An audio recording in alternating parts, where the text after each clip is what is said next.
ecografías de partes blandas. Específicamente vamos a ver lo que es la ecografía de cuello. Los objetivos de aprendizaje para esta clase van a ser identificar la anatomía ecográfica normal y las relaciones claves de la glándula salival. De las glándulas salivales, en estas vamos a ver la glándula parótida, la submandibular y también la submaxilar. Y los niveles ganglionares cervicales. Como un segundo objetivo está aplicar un protocolo de barrido ecográfico sistemático para la evaluación del cuello, diferenciar los hallazgos ecográficos de patologías inflamatorias como la cialoadenitis, la cialolitiasis o la adenopatía reactiva de las patologías tumorales, tanto benignas como malignas de dichas estructuras. Y como último objetivo, analizar casos clínicos interactivos para formular un diagnóstico diferencial y coherente.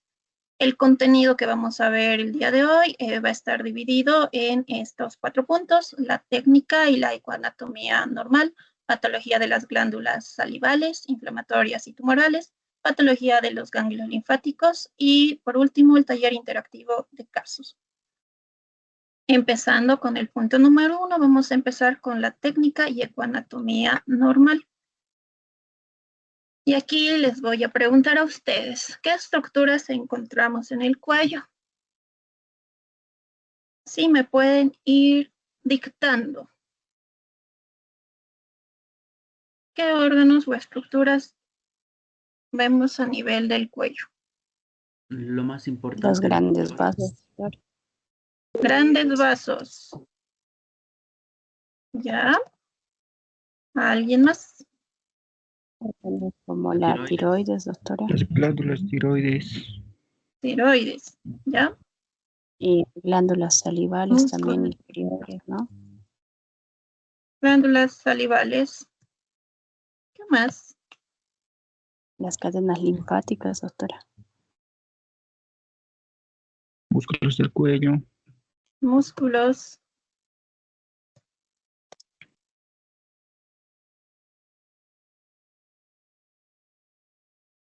Bien, sí, serían vías aéreas. Ya. Y digestivas. También tenemos parte de las vías digestivas, le vamos a poner más específicamente el esófago, mejor.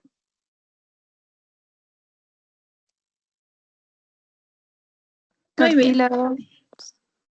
Cartílagos.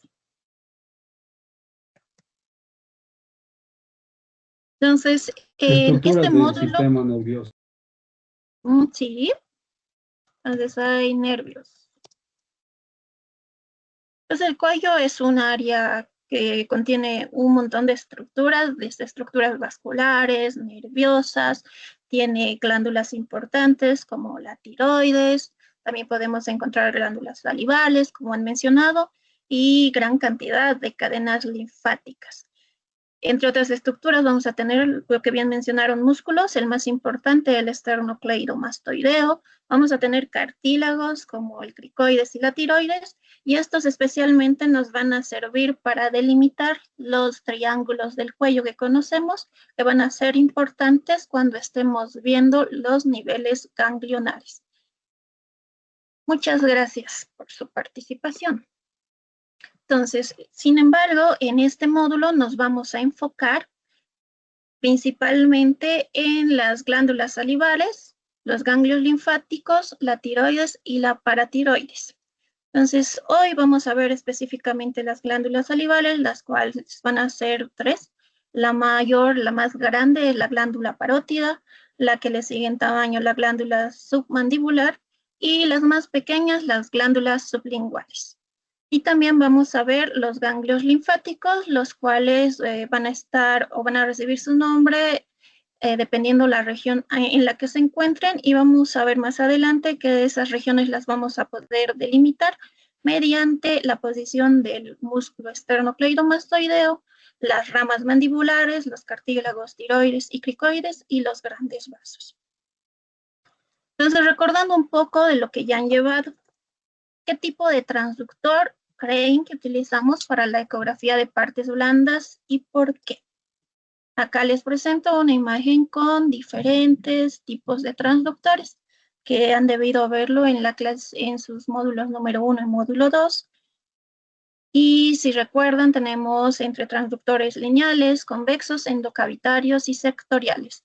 ¿Cuál de estos creen que sea el que utilizamos en la ecografía de partes blandas y por qué?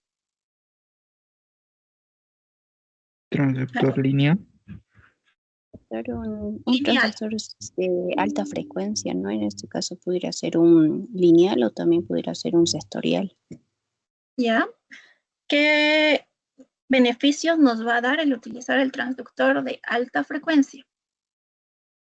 ¿Por qué elegimos uno de alta Visualizar frecuencia? contenido de profundidad menor, ¿no? Que la de la cavidad abdominal, por ejemplo. Muy bien. Entonces, exactamente, en la ecografía de partes blandas, nosotros vamos a utilizar el transductor lineal de preferencia, porque este va a tener mayor frecuencia y al tener mayor frecuencia nos va a dar, si bien menor profundidad, pero sí mayor resolución. Entonces, como se tratan de órganos superficiales, no necesitamos profundidad, lo que necesitamos es calidad de imagen, resolución, y para esto nos viene perfecto el transductor lineal, que maneja altas frecuencias, una longitud de onda menor y prende una calidad de imagen o una resolución mucho mejor. Y al ser estas estructuras muchas veces estructuras pequeñas, como los ganglios, entonces es importante tener mayor resolución antes que profundidad. Sin embargo, vamos a ver que hay algunos casos especiales, especialmente teniendo en cuenta el físico de los pacientes o algunas patologías donde nos vamos a ver en la necesidad de utilizar el transductor convexo. Recordando también parte de lo que han llevado en el módulo 1 y módulo 2, vamos a hablar un poco de la terminología correcta que se utiliza en ecografía. Si me pueden decir, ¿se ve mi mouse? Si me confirman, por favor.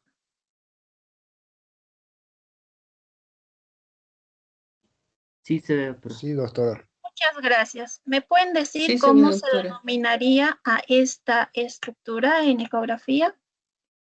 ¿Cuál sería el término para las imágenes que se ven blancas o brillantes? Es una imagen Una imagen hiperecogénica. hiperecogénica. Hiperecogénica. Muy bien. Cuando la imagen es negra, Hipoecogénica. Eso sería anecoica. anecoico. Muy bien. Cuando es negro, anecoico. Y cuando no es tan negro, pero sí es oscuro, hipoecoico o hipoecogénico. Muy bien. Y cuando es igual al parénquima que está alrededor, Isoecogénico. isoecogénico. Muy bien, entonces hay que tener clara esta terminología porque ustedes las van a ir aplicando a medida que vayan describiendo las lesiones que vamos a ir analizando en los casos clínicos. Entonces ustedes tienen que utilizar estos términos para describir esas lesiones. Van a decir, es una lesión isoecogénica, es una lesión hipoecogénica, es una lesión ecogénica o hiperecogénica o es una lesión anecoica. Y entre otros términos que debemos saber están estos artefactos, ¿cómo se llamaba? Cuando tenemos una lesión anecoica, que generalmente es líquido, ¿qué artefacto nos da hacia posterior? Un refuerzo acústico. Un refuerzo posterior. Eso, refuerzo acústico posterior o refuerzo sónico posterior, hace que se vea brillante o más blanco detrás de la lesión. En el caso de que detrás de la lesión tengamos esta imagen que en vez de blanco se ve negro, ¿qué artefacto sería? ¿O cómo se llama? Sombra acústica. Eso, sombra acústica posterior. Y cuando la lesión no es de un solo color, sino que tiene diferentes colores en su interior, ¿cómo se denominaría? Es mixto, heterogéneo. Heterogéneo.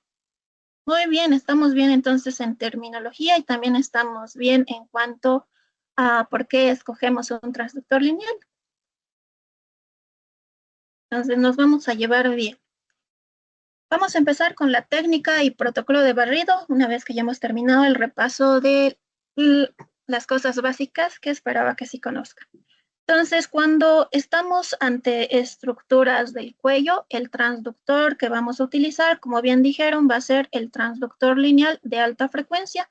Esperamos que este transductor sea uno que tenga más de 9 MHz, el cual nos va a dar una buena resolución, nos va a dar calidad de imagen, sin embargo, tiene una penetración menor que los otros. Al tratarse de estructuras superficiales, no nos importa que este no tenga tanta profundidad. La posición del paciente para evaluar las estructuras del cuello va a ser con el paciente en decúbito supino, con el cuello hiperextendido. Para lograr esto, solemos poner una almohada debajo de los hombros del paciente. De esta forma, logramos una mayor hiperextensión del cuello. Cuando nosotros evaluamos las estructuras del cuello, no solo las estructuras del cuello, sino cuando estamos haciendo una ecografía abdominal, una ecografía ginecológica o cualquier ecografía de cualquier parte del cuerpo, es importante que nosotros tengamos un protocolo y que tengamos una metodología. No hay metodologías específicas, digámoslo así, no son metodologías muy, ¿cuál sería la palabra? Muy rígidas. Entonces, cada quien puede escoger cuando hace una ecografía abdominal, por ejemplo, por qué órgano empezar. Sin embargo, cada vez que haga la ecografía de abdomen, debe empezar por esa misma estructura y seguir un checklist de barrido. En el caso de cuello, cuando nos piden evaluar las glándulas, entonces también tenemos que tener nuestro checklist, por lo cual voy a empezar. Generalmente empezamos por la parótida, luego vamos por la submandibular y como tercera parte vamos por las sublinguales. Cuando nos piden una ecografía de cuello, solemos empezar por la tiroides y después recién evaluamos las cadenas ganglionares. Igual empezamos evaluando desde la parte más superior hacia inferior, después los ganglios de la cara anterior y luego los ganglios de la cara posterior. Sin embargo, como les dije, esto no es rígido y cada uno puede tener su checklist de barrido para valorar estas estructuras. Sin embargo, la importancia es hacerlo de forma sistemática y del mismo modo cada vez que vayamos a evaluar un tipo de examen para que no se nos olvide evaluar nada. Como habíamos visto, lo que vamos a ver esta clase son las glándulas salivales. Vamos a empezar por la glándula de mayor tamaño, que es la glándula parótida, la cual tiene una localización por delante de la oreja, es decir, su localización es preauricular. Esta glándula va a tener dimensiones que van entre 46 a más o menos 7 milímetros en su eje longitudinal y 37 más o menos 5 milímetros en su eje transversal. Tiene un peso aproximado de entre 26 a 30 gramos. Esta glándula va a tener dos lóbulos, un lóbulo superficial y un lóbulo profundo, cuya división va a estar dada por el nervio facial que la atraviesa. Cuando nosotros evaluamos cualquier órgano, tenemos que evaluarla en su forma completa, es decir, tenemos que verla desde donde empieza hasta donde termina, desde su borde inicial hasta su borde final, y tenemos que evaluarla en dos ejes principales, que son en su eje longitudinal y su eje transversal. En el caso de la glándula parótida, que habíamos dicho que se encuentra a nivel preauricular, por delante de la oreja, para evaluar su corte longitudinal vamos a poner nuestra sonda ecográfica de esta forma y vamos a hacer un barrido hacia la cara, desde la región preauricular hacia anterior, y vamos a evaluarla en su totalidad. Entonces acá tenemos un corte longitudinal de la glándula parótida y vamos a hacer un barrido desde el borde más posterior hasta su borde más anterior. Después giramos el transductor 90 grados y vamos a poder evaluar su corte transversal, y aquí vamos a evaluar de arriba para abajo, desde donde empieza la glándula hasta donde termina. Entonces, ¿qué es lo que vamos a ver cuando evaluamos a la glándula parótida? La vamos a ver como una estructura hiperecogénica de forma ovalada, homogénea. Esto especialmente si lo comparamos con el músculo massetero, que se encuentra más profunda a esta. Entonces, esta es la posición correcta para evaluar la glándula parótida, el cuello hiperextendido, pero en este caso, girado hacia el lado contralateral de la parótida que voy a evaluar, y cuando quiera evaluar la izquierda, giramos la cara al otro lado.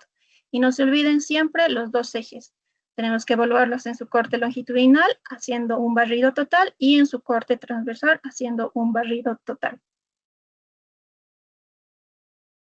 La siguiente glándula es la glándula submandibular. Como su nombre lo dice, sub debajo y de la mandíbula. Entonces esta se encuentra por debajo de la mandíbula. La vamos a buscar siguiendo la rama mandibular. Debajo de esta la vamos a encontrar. Esta glándula tiene dimensiones. Su eje longitudinal va entre 35 a más o menos 5 milímetros y su eje transverso va entre 33 a más o menos 5 milímetros. Y pesa entre 6 a 8 gramos. Entre las estructuras importantes que están en relación con esta glándula va a estar el músculo miloioideo, la cual la atraviesa. Ecográficamente, al igual que la glándula parótida, tenemos que evaluarlo tanto en su eje longitudinal como en su eje transversal. Y la vamos a ver igual como una forma ovoidea. También va a ser más ecogénica, homogénea, de bordes regulares. Y entre las estructuras que teníamos que ver o que vamos a ver en estas, como les había mencionado anteriormente, es el músculo miloioideo que puede atravesarla. Y además, cuando nosotros ponemos el Doppler, podemos ver que en relación a esta glándula se encuentran la arteria y la vena facial que van a atravesarla. La tercera glándula son las glándulas sublinguales, que son las más pequeñitas, las cuales van a tener una localización submentoniana. Entonces, cuando nosotros tenemos un corte transversal por debajo del mentón, lo que vamos a ver es esto. Vamos a ver los músculos. En la parte más anterior tenemos vía el tejido celular subcutáneo y los músculos digástricos, los músculos miloioideo, el genioideo, y recién a posterior, de forma un poco más profunda, y a cada lado tenemos a las glándulas sublinguales. Tenemos la glándula sublingual derecha y la glándula sublingual izquierda, que como pueden ver son chiquititas. Entonces, y al ser un poco más profundas, es un poco más difícil de ver. Si nosotros hacemos un corte longitudinal a nivel de una de estas glándulas, lo que vamos a obtener es el corte que se les muestra en esta imagen, donde vamos a poder ver nuevamente a los músculos, pero ya en su eje longitudinal, y detrás de estos, de forma más profunda, vamos a encontrar a la glándula sublingual, que también tiene una forma ovoidea, al igual que las otras, va a verse ecogénica, homogénea y de bordes regulares. Submandibular. Sublingual. Esta es la sublingual. Muy pocas veces la evalúan y tiene muy pocas patologías. Entonces, las principales que vamos a verlas en la práctica son la parótida y las submandibulares, no tanto así las sublinguales. Vamos a continuar con la parte de patología salival. Entonces, vamos a empezar con las patologías inflamatorias que pueden afectar a estas glándulas. La principal y la benigna más común es la cialolitiasis, que afecta a las glándulas salivales, pero con una prevalencia del 1.2%, entonces es de las patologías más frecuentes. Esta se va a producir por un estancamiento de la saliva, la cual tiene un alto contenido de calcio. La glándula más afectada por esta patología va a ser la glándula submandibular, en un 80 al 92%, va a estar seguida por la afección de la glándula parótida en un 6 a 20%, y en tercera instancia por las glándulas sublinguales, que solo van a estar afectadas en un 1 a un 2%. Clínicamente, la cialolitiasis se va a presentar como dolor a nivel de la glándula salival afectada. Este dolor va a empeorar y va a ser más intenso cuando uno consume alimentos, ya que esto va a hacer que se produzca más saliva para poder ir y digerir a los alimentos. Entonces esto va a exacerbar el dolor. Antes de seguir con la cialolitiasis, vamos a aclarar por qué la más afectada va a ser la submandibular. Entonces, tanto la glándula submandibular como la parótida tienen conductos principales. La glándula parótida, al ser más grande, su conducto principal va a tener un diámetro un poco mayor que el de la glándula submandibular. Entonces, el que se va a obstruir con mayor frecuencia va a ser la glándula submandibular. Ecográficamente, ¿qué es lo que vamos a ver? Entonces, acá tenemos dos imágenes. A este lado podemos ver a la glándula, en este caso la glándula parótida, una porción de ella, no la estamos viendo completamente. Vemos cómo su morfología es ovalada, tiene una ecogenicidad hiperecogénica, su ecogenicidad es homogénea, entonces es completamente del mismo colorcito, y adyacente a esta podemos ver, o en relación a esta, vemos que hay una imagen tubular de contenido anecoico. Entonces, lo anecoico es líquido. En este caso está en relación al conducto de Stenone, que es el conducto principal de la glándula parótida, que estaría dilatado. Y siguiendo a este conducto, en su porción más distal, encontramos esta otra imagen.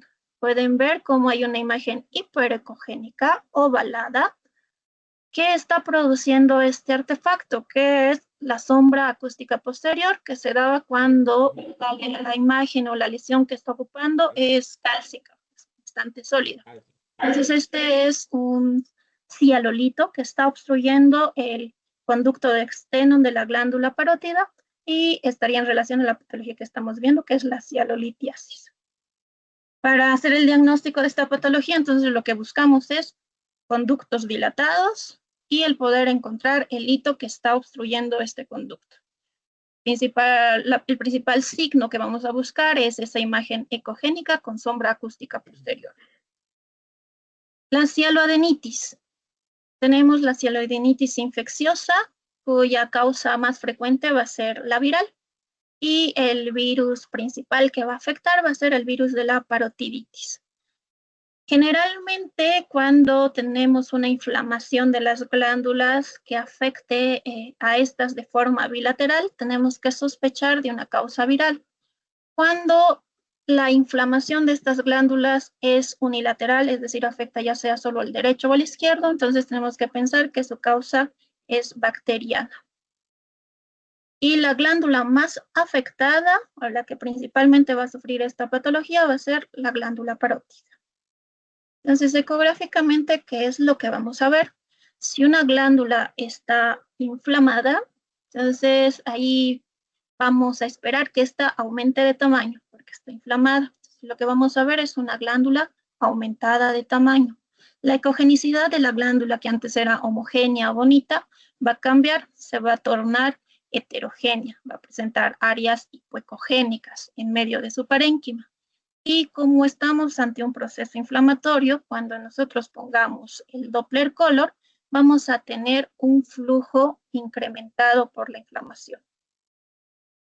Entonces acá tenemos otras imágenes del mismo caso donde vemos la comparación entre la glándula derecha y la glándula izquierda, donde vemos que la que presenta patología tiene un tamaño aumentado, la ecogenicidad es heterogénea y a la aplicación del Doppler color hay flujo vascular incrementado en relación a la sana, la cual es homogénea. El tamaño es un poco menor a la afectada y si le pusiéramos Doppler a esta, no tendríamos este refuerzo significativo como en el caso de la glándula inflamada. La cialoadenitis inflamatoria. Perdón, ¿estaban hablando? Bueno, vamos a seguir. La cialoadenitis inflamatoria. Entonces, esta es otra patología, es una patología autoinmune. Entonces, es un grupo de trastornos no infecciosos como la anterior. Entonces, no tienen ni causa viral ni bacterial. Sin embargo, igual van a provocar inflamación crónica y fibrosis de las glándulas salivales. Dos son los procesos autoinmunes que afectan a las glándulas salivales. Estos son el síndrome de Sjögren y la sarcoidosis. La principal es la cialoadenitis de Sjögren, la cual afecta predominantemente al sexo femenino en más del 90% de los casos y se observa con mayor frecuencia en el grupo etario de mujeres posmenopáusicas, es decir, entre los 50 a los 70 años. ¿Qué vamos a encontrar ecográficamente? Vamos a poder ver que hay cambios tempranos y hay cambios crónicos. Entre los cambios tempranos de la hialurodenitis de Sjögren vamos a ver glándulas parótidas agrandadas con pequeños quistes y leve reemplazo graso del parénquima normal. Entonces, acá tenemos imágenes ecográficas. Las superiores son de glándulas normales, donde podríamos verla con su morfología ovalada, hiperecogénicas, homogéneas, en relación a las inferiores, las cuales tienen patología crónica de Sjögren, donde las vemos aumentadas de tamaño, tienen el parénquima heterogéneo. Fíjense cómo tiene presencia de imágenes hipoecogénicas difusas en todo el parénquima. Esto en los casos iniciales. A medida que se va haciendo crónico, vamos a ver que en vez de tener el tamaño aumentado, estas van a empezar a atrofiarse por la fibrosis que van a sufrir y se van a volver más pequeñas. Sin embargo, las características del parénquima heterogéneo van a continuar y las imágenes hipoecogénicas, las áreas de degeneración quística van a verse mucho mayores, van a aumentar de tamaño y van a ser mucho más evidentes. Entonces acá tenemos otro paciente, el cual ya presenta glándulas salivares atrofiadas, estaban afectadas tanto las parótidas como las glándulas submandibulares, y podemos ver cómo todas presentaban un parénquima heterogéneo con áreas multiquísticas difusas que comprometían toda la glándula. Esto en el caso de la patología del síndrome de Sjögren.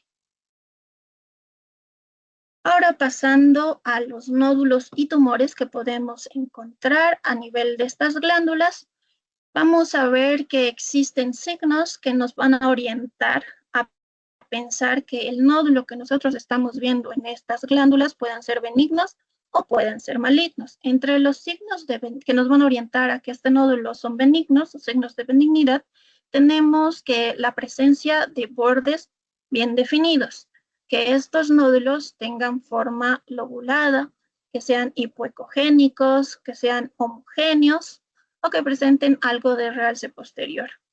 En cambio, los signos que nos orientan a que este nódulo sea maligno están los bordes infiltrativos, bordes mal definidos, es decir, bordes feos, que el parénquima sea heterogéneo, que al ponerle el Doppler tenga una vascularidad caótica central y periférica, o que esté asociada a ganglios o adenopatías sospechosas.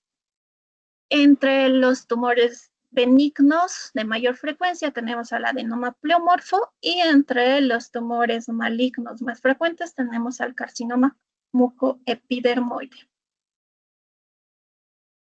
Entonces, entre los nódulos tumorales que vamos a encontrar con mayor frecuencia en estas glándulas, vamos a ver que el adenoma pleomórfico o pleomorfo va a ser el que va a afectar principalmente a estas glándulas, especialmente a la glándula parótida, a la cual le va a afectar en un 80%. Acá tenemos un cuadrito donde nos muestra a las tres glándulas y el tipo de lesiones que puede afectarla. Cuando nosotros encontramos un nódulo en la glándula parótida, el 80% de estos nódulos va a ser benigno. Y entre estos nódulos benignos va a predominar el adenoma pleomórfico. Y en segunda instancia, el tumor de Warthin. Y solo el 20% de los nódulos de la glándula parótida van a ser malignos, siendo el carcinoma mucoepidermoide el principal representante. Cuando encontramos un nódulo en la glándula submandibular, el 50% de estos es benigno y el 50% es maligno. Y nuevamente, entre el porcentaje de benignidad, el principal es el adenoma pleomórfico. Y en los casos de malignidad, aquí aumenta la variedad, puede haber carcinoma adenoide quístico, carcinoma mucoepidermoide y los tumores malignos mixtos.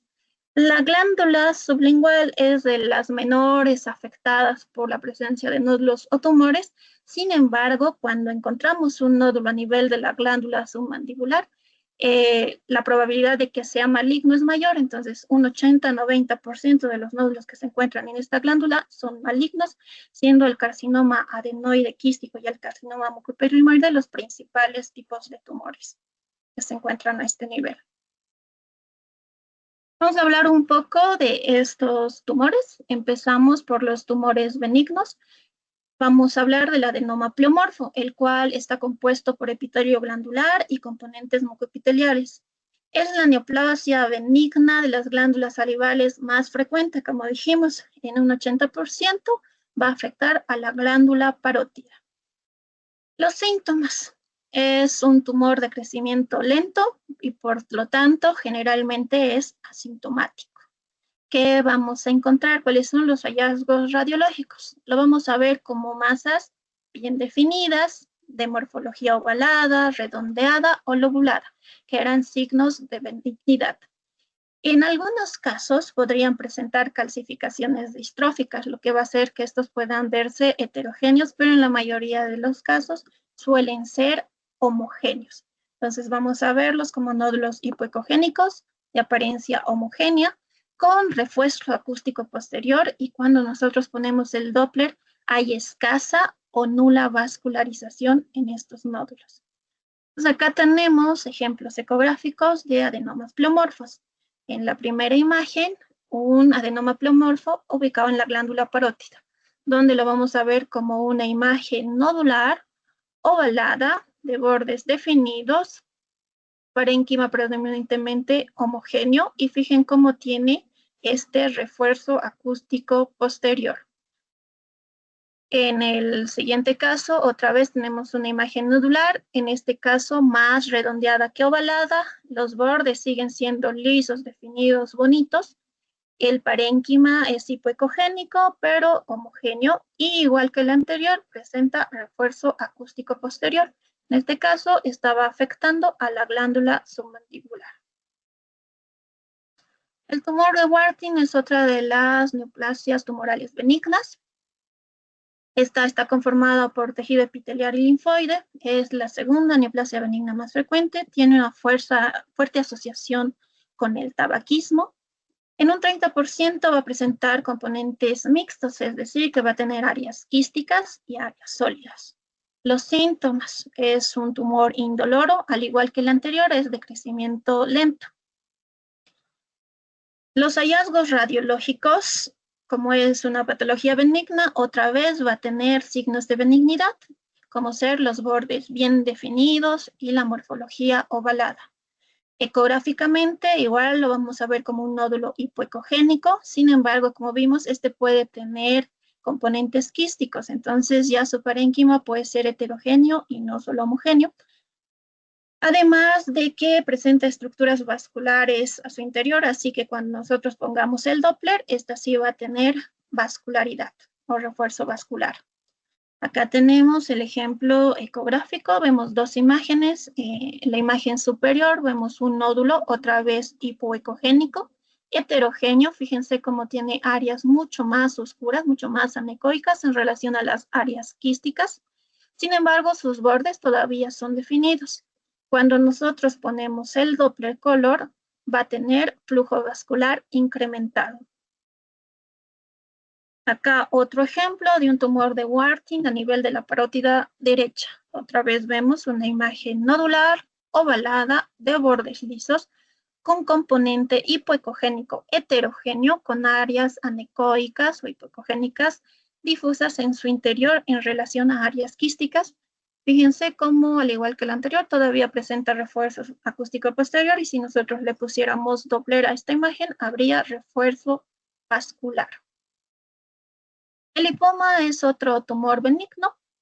Estas van a ser masas elásticas, inmóviles, no dolorosas y también de crecimiento lento. Estas están compuestas por células grasas, y su nombre, por adipocitos, y rodeados de una cápsula fibrosa delgada. Pueden ser homogéneos, como también podrían ser heterogéneos, porque suelen tener algunos septos fibrosos que los atraviesan.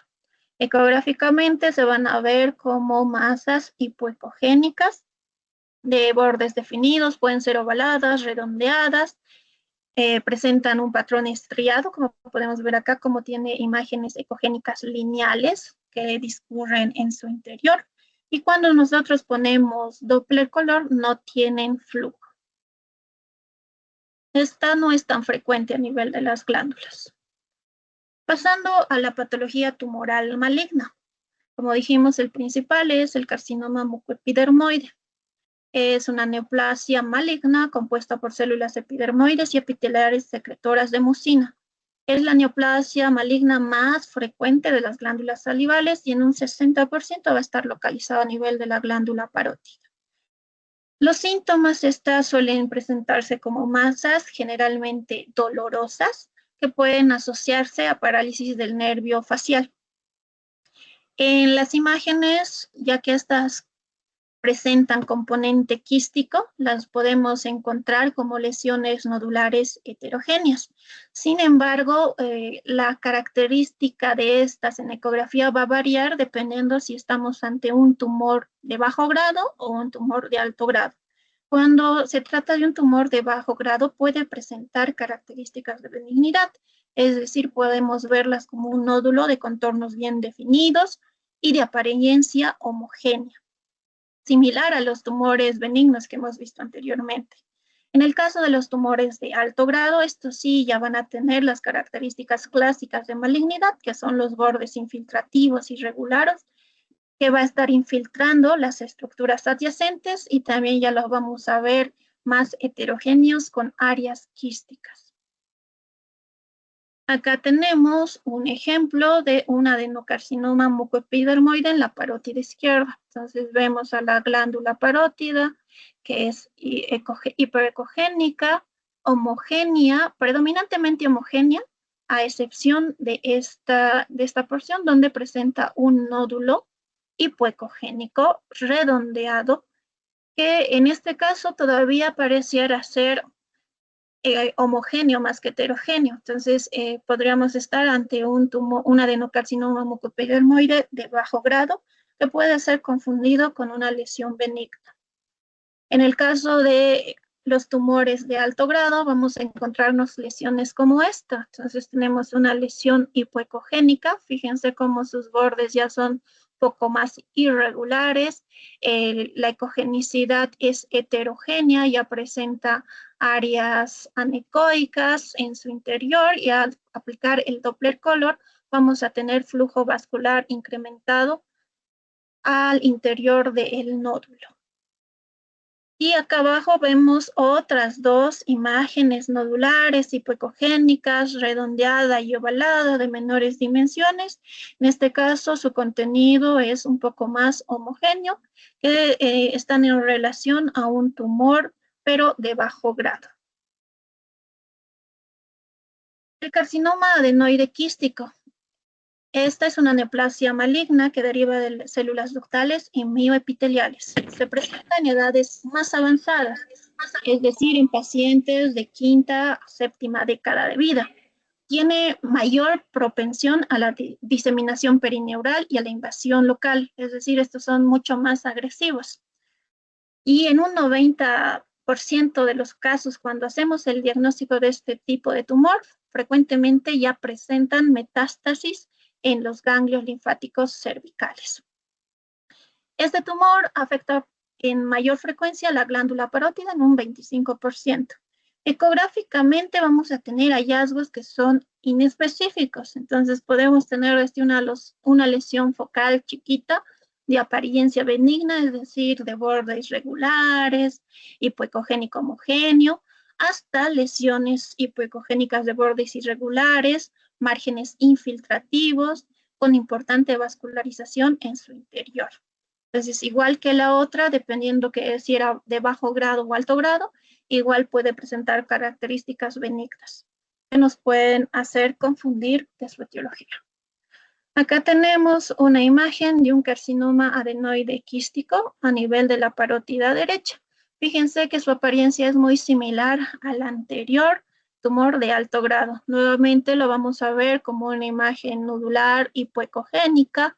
En este caso todavía presenta una morfología ovoidea, sin embargo su componente es heterogéneo.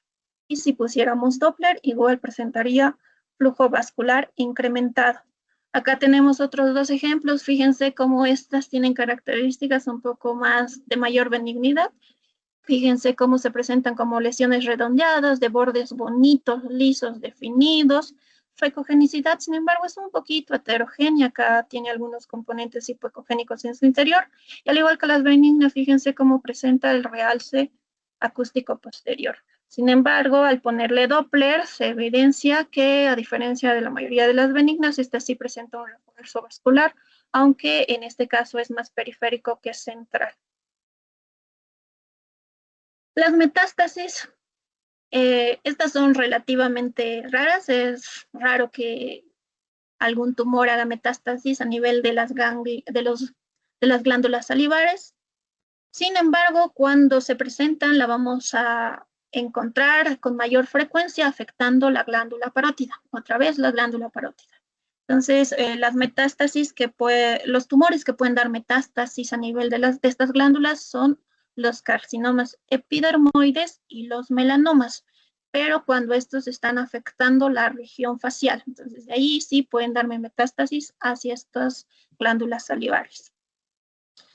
La diseminación de este tipo de tumores hasta estas glándulas se hace por vía linfática o hematógena y también va a afectar principalmente los ganglios que se encuentran dentro de la parótida, es decir, los ganglios intraparotídeos. Ecográficamente podemos verlas igual como nódulos bien definidos homogéneos que nos pueden hacer pensar que se trata de una lesión benigna, excepto cuando estos ya tienen mayor tiempo y ya presentan cambios de degeneración necrótica central, lo cual va a hacer que tengan un aspecto más heterogéneo y además puedan perder sus bordes regulares. Estos se pueden tornar irregulares e infiltrativos y pueden invadir la cápsula de estos órganos.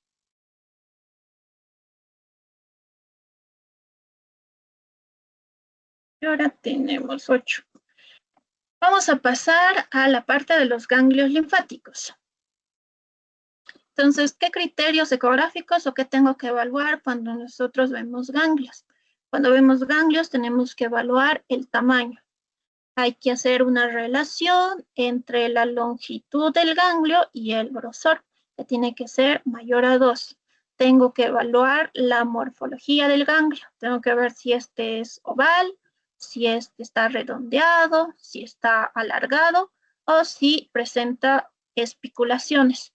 Tenemos que ver los contornos, entonces si su contorno es regular delimitado o si presenta contornos mal definidos o no delimitados.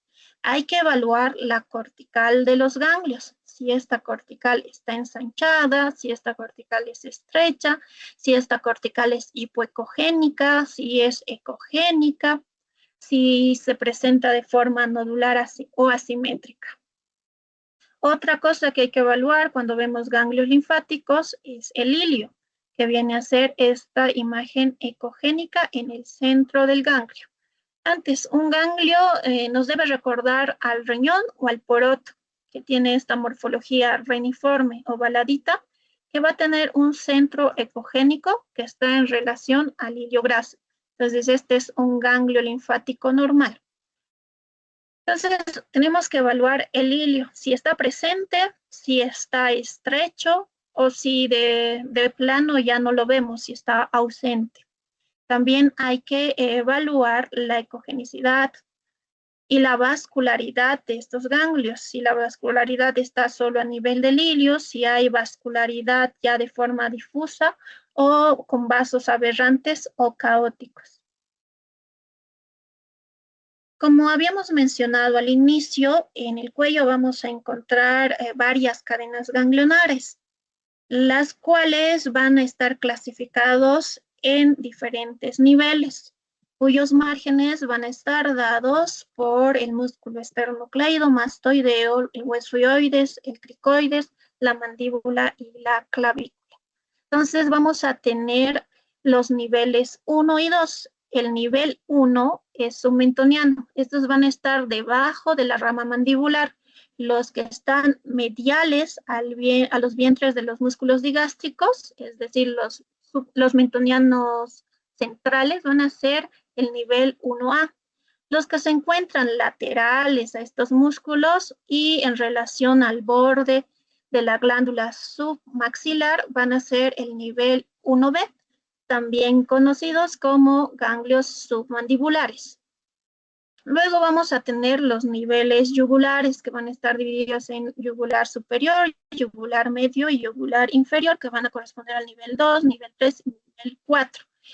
El nivel 1 va a estar dado por el borde inferior del músculo hioides. Entonces, todo lo que esté hacia arriba, por dentro del margen de la mandíbula, y teniendo en cuenta el borde del músculo esternocleidomastoideo, va a ser el nivel yugular superior o nivel 2. Por debajo del hioides hasta el borde inferior del cricoides, y nuevamente tomando el esternocleidomastoideo, vamos a tener el nivel ganglionar 3 o yugular medio. Y por debajo del cricoides hasta las clavículas vamos a tener el nivel yugular de los ganglios yugulares inferiores o nivel 4. Ahora, lo que se encuentra hacia posterior van a ser los niveles 5, que van a estar divididos en 5A y 5B. Entonces van a ir desde la nuca hasta las clavículas y van a estar divididos nuevamente por el cricoides. Lo que está por arriba es el nivel 5A y lo que está por debajo es el nivel 5B. Y lo que se encuentra en el triángulo anterior van a ser conocidos como los ganglios centrales o viscerales. Y por debajo, los cuales van a llegar hasta el manubrio del esternón, y por debajo el nivel 7 va a corresponder a los ganglios del mediastino superior.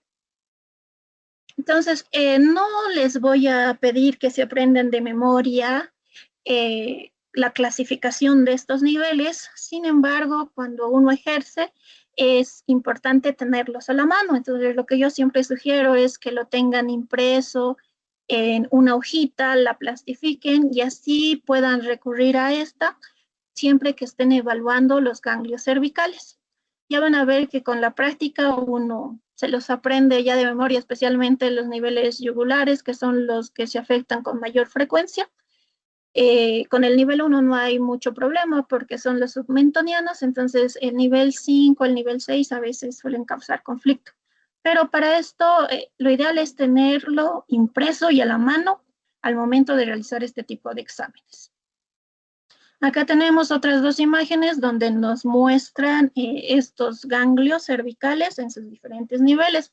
Vemos como que debajo de la mandíbula medial vamos a tener los submentonianos, más lateral los submandibulares, hacia medial teniendo en cuenta el esternocleidomastoideo, los yugulares superior, medio, inferior, los viscerales, los del ganglio posterior, y acá no están representados los del mediastino superior.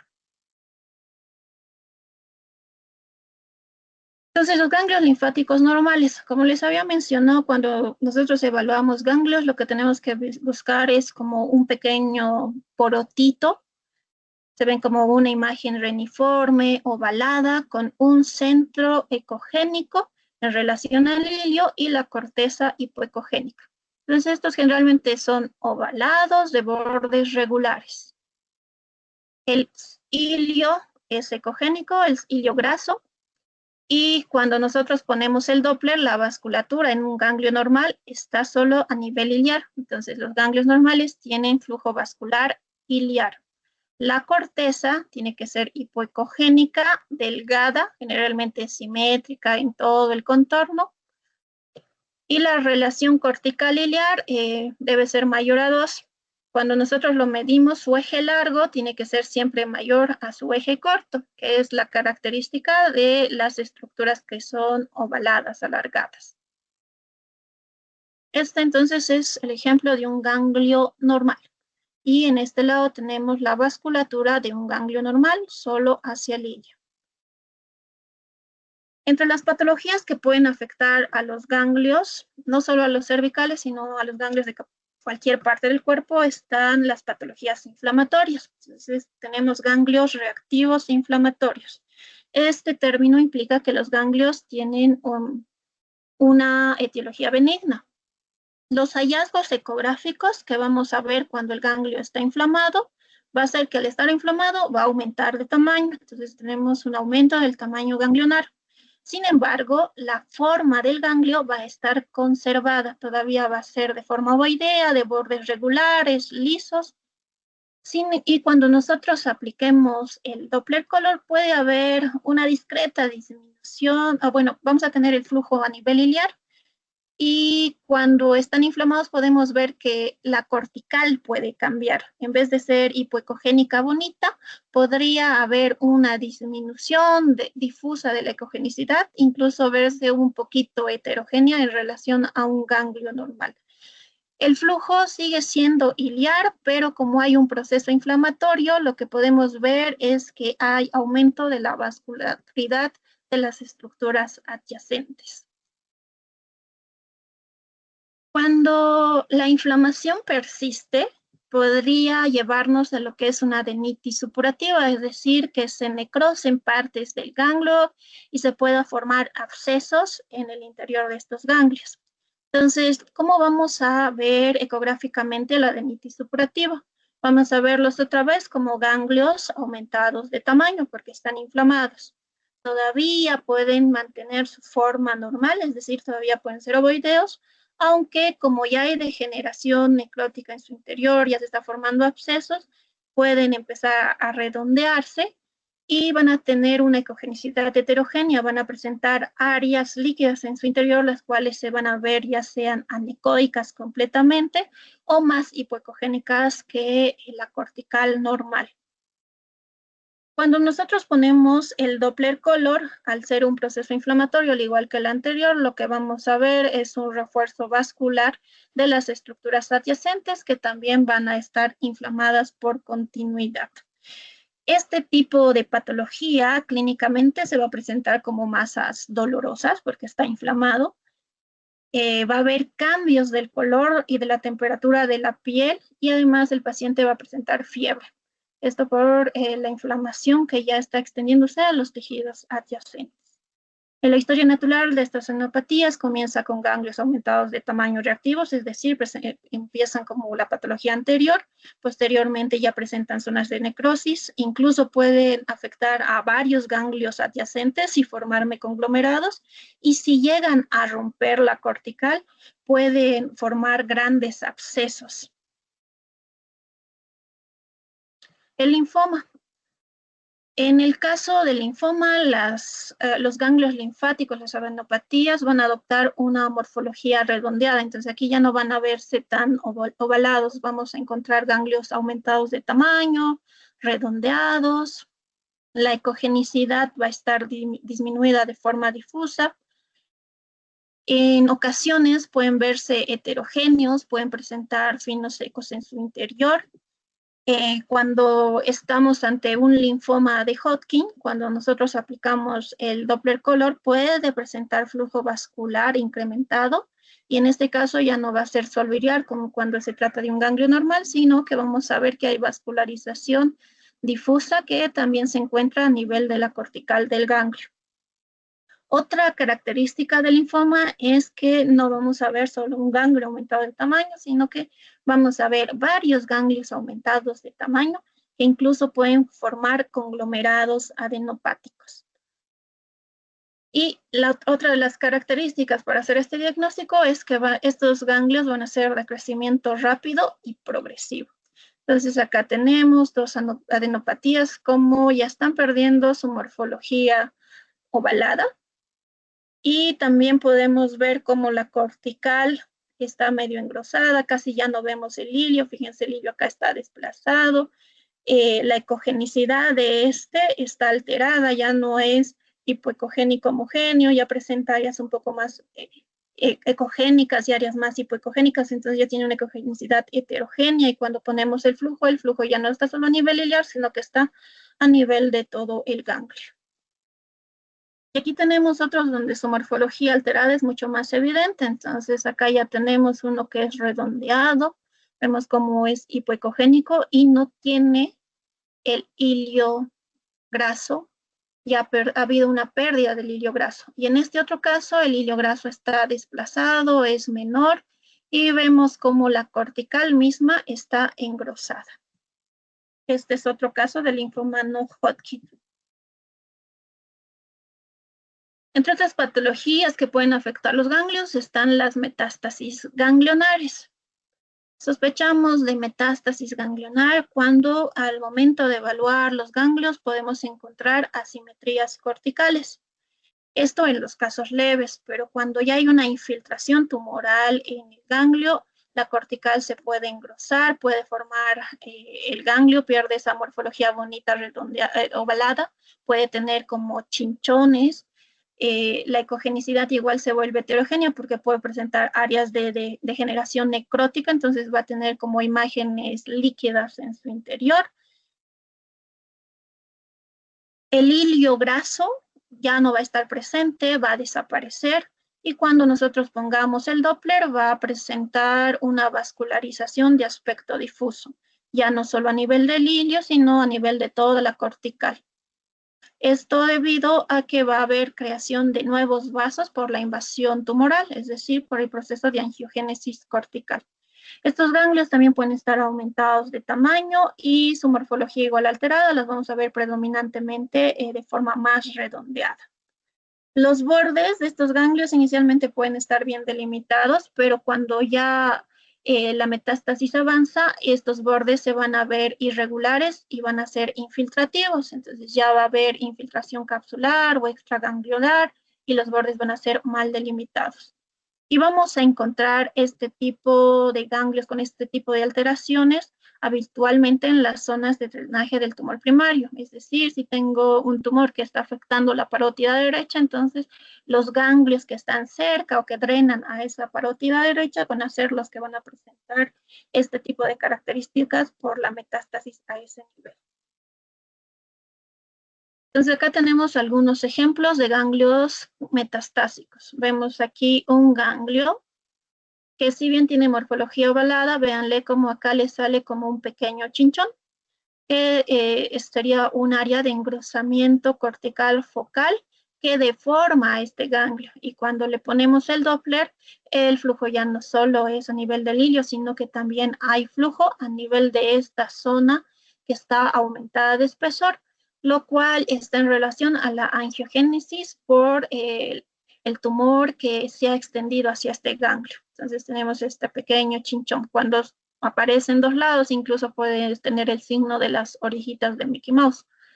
Acá tenemos otro ganglio donde ha perdido su morfología totalmente. Entonces, fíjense, acá ya no veo una imagen ovoidea, ya no puedo diferenciar entre hilio y cortical.